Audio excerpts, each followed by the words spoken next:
For those who fall in love with fantasy worlds and remarkable heroes, you won't find these things in Red Sonja.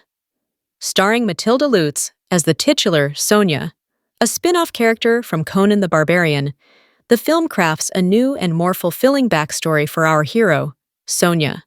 While there's plenty of space in the fantasy genre for exciting, strong female characters, Red Sonja doesn't offer this or any meaningful storytelling. The film sits at a strange intersection between Gladiator and the campy 1980s fantasy films that haven't aged well.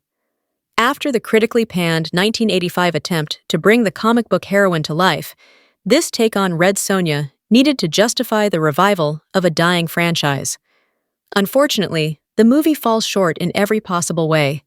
Right now, strong original fantasy movies are in short supply. Red Sonja could have filled a niche that was sitting wide open. Instead, it's a painful, vapid excuse to squeeze a few more dollars out of a franchise that went out of style a long time ago. Not even Robert Sheehan, a fantasy darling, could get me to care about Red Sonja. When a movie begins with a voiceover, an almost always lazy choice, it should at least communicate essential exposition and world building. This doesn't happen in Red Sonja.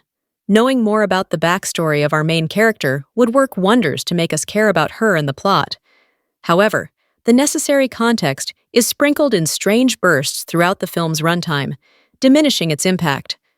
Somehow, we never learn much more about her than her name and the fact that people love to sexually objectify her, a trait she apparently shares with the comic book character. In the search for redeeming qualities, viewers will find themselves coming up short. I have a high tolerance for speculative fiction and will willingly suspend my disbelief in most cases, but only if the world has at least a semblance of logic. There are hints of a magic system and an interesting otherworldly universe that never gets off the ground.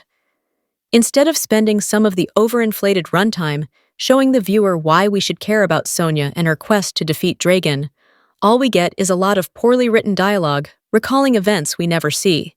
The pacing is all over the place, failing to hit the beats of an origin story and never quite reaching the heights of an old-fashioned adventure.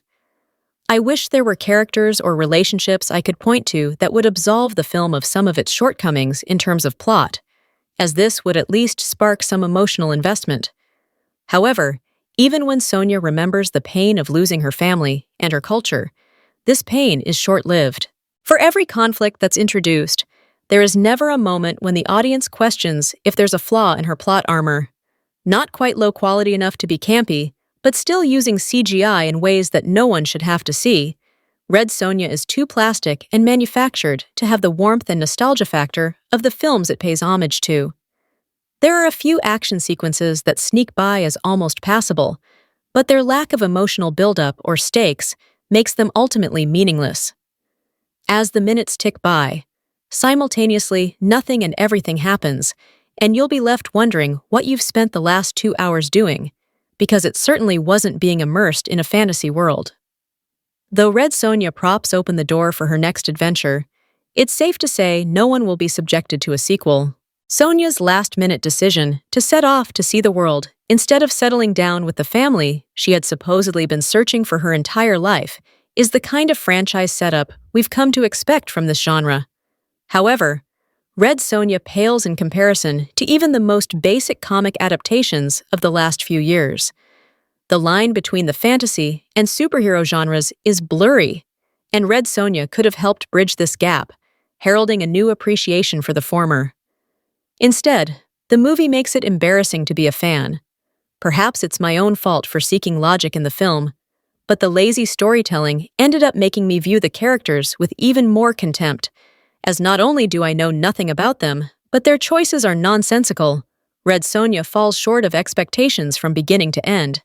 It only succeeds in following in the footsteps of the 1985 flop.